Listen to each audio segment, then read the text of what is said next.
When the doubts are gone, you win. When the doubt is in, you lose. So you got to get rid of your doubts about you, thinking someone better than you.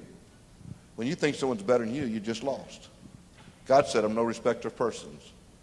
And so when you understand that you got a brain just as good as anybody else's, you just got to get the right stuff in it. If you got the wrong stuff in it, you're going to say the wrong words, and you're going to create the doubt in yourself. If you're sprinkling words of doubt out here, you're sowing seeds of doubt, and you're going to reap the doubt crop. Period.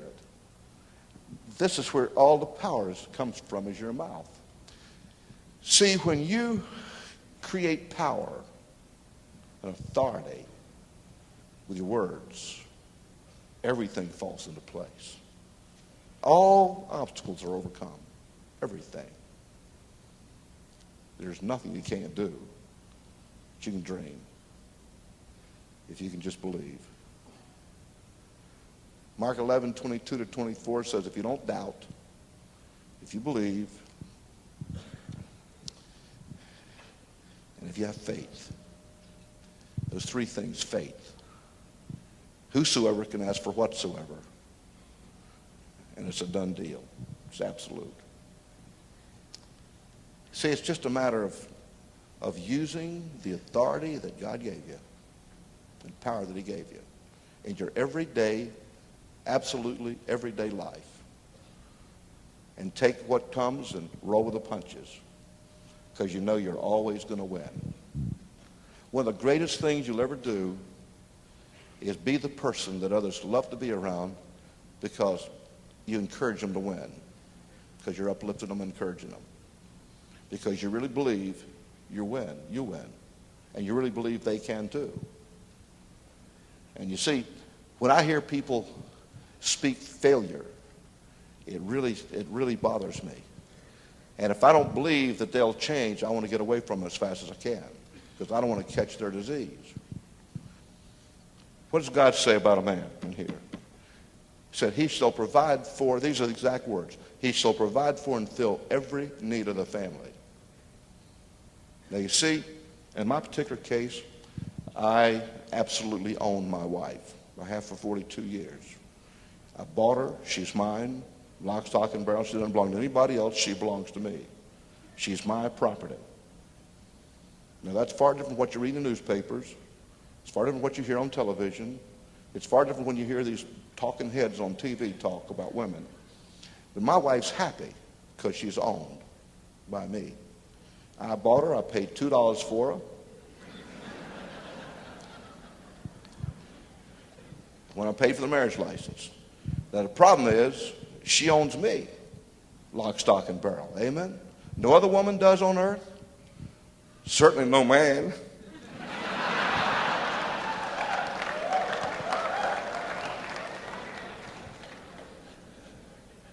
And she owns me, lock, stock, and barrel. Not only is she in total submission to me, and her life is to make me happy, but mine is to make her happy, because I'm in total submission to her and her needs. Amen? And that's the only way we can have unity, and that's the only way we can be one. You can't be one when they're both pulling in different directions. No wonder there's conflict in families. No wonder there's divorce. No wonder there's problems. No wonder kids are killing parents and parents are killing kids in our society, because they're not one. The only way you can be one is through unity. And the only way you can have unity is when there's total submission, and when there's rebellion, you can't have one. Hello? So the business really begins at home. Why do some groups grow so fast? I'll tell you, I'll make this prediction.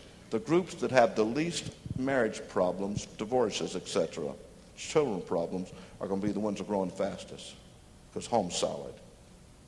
Because that's where you find manhood. Now I want to tell you something here real quick. As you begin your business, there's a few truths that you ought to know. One is that you don't make winners, you find them. And you have to look quite hard sometimes. You can't help somebody who won't help themselves. If you sponsor somebody who won't help themselves, you can't make them win. You can't make someone else win. If you find somebody who won't help themselves, and you try to make them winners, you lost.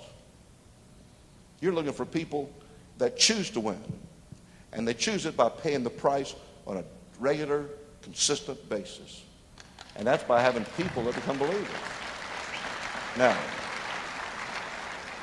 I mean, you want your life to count for something, because, see, success is how many people are better off because you said words and took actions, because you lived.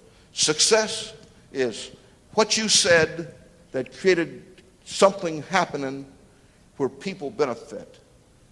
It isn't just doing it, it's saying it and doing it.